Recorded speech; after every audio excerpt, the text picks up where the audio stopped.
క్రీస్తునందున్న పరిశుద్ధులందరికీ ప్రభువైన క్రీస్తు నామంలో శుభాభివందనాలు. దేవుని ప్రేమ ఆధ్యాత్మిక కార్యక్రమానికి స్వాగతం. నీ భారము యెహోవా మీద మోపుము, ఆయనే నిన్ను ఆదుకొనును. నీతిమంతులను ఆయన ఎన్నడను కదలనీయుడు. 55వ కీర్తన 22వ వచనం. నువ్వు మోస్తున్నది చాలా భారంగా ఉంది కదూ, దాన్ని సర్వశక్తిని మీద వేసేయి. అది నీ భుజాల మీద ఉన్నంతసేపు నిన్ను నలగగొడుతూనే ఉంటుంది. దాన్ని ప్రభువు తీసుకుంటే నీకు హాయిగా ఉంటుంది. అయితే దాన్ని మోయడానికి దేవుడు నిన్ను పిలిస్తే అందుకు కావలసిన శక్తిని కూడా ఆయనే సమకూరుస్తాడు. అప్పుడు నీ మీద భారం ఉన్నా అది లేనట్టే. దేవుడే నిన్ను ఎత్తుపట్టుకుంటాడు కాబట్టి నీ మీద ఉన్న భారం నీకు ఆశీర్వాదకరంగా ఉంటుంది.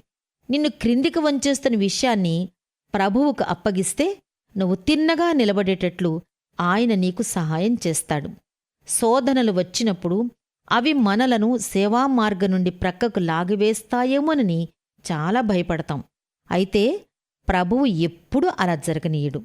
మనం ఆయన ఎదుట నీతిమంతులముగా నిలబడితే మనకు కలిగే శ్రమలు మనలను కదిలించటానికి ఆయన ఒప్పుకోడు.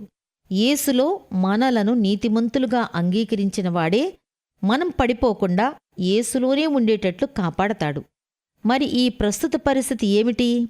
ఈ దినపు శ్రమలను ఎదుర్కోవటానికి నువ్వు ఒంటరిగా వెళుతున్నావా? నీ బలహీనమైన భుజాలు మళ్లీ ఆ భయంకరమైన భారాల క్రింద నలిగి బాధపడాల్సిందేనా? అంత మూర్ఖంగా ఉంటామే? ప్రభువుతో నీ బాధలన్నీ చెప్పుకో. ఆయనకే వాటన్నిటినీ అప్పగించు. నీ భారాన్ని క్రిందికి దించి మళ్లీ భుజాలకెత్తుకుంటూ ఎందుకలా నలిగిపోతావు? ఆ భారాన్ని పూర్తిగా ప్రభువుకి అప్పగించి ఆ సంగతి మర్చిపో. అప్పుడు నువ్వు నీ భారాన్ని మోస్తున్న ఆ గొప్ప దేవుణ్ణి స్తుతిస్తూ పాటలు పాడుతూ ఏ భారాలు లేని విశ్వాసిలా ఆనందంగా ఎంత దూరమైనా సాగిపోతావు. దేవుని ప్రేమ ఆధ్యాత్మిక కార్యక్రమాన్ని చివరి వరకు వీక్షించిన శ్రోతలందరికీ మా హృదయపూర్వక వందనాలు. తిరిగి మరలా రేపు ఉదయకాల సమయంలో కలుసుకుందాం. అంతవరకు సెలవు. May God bless you. దేవుడు మిమ్మల్ని అందరినీ దీవించును గాక. ఆమేన్.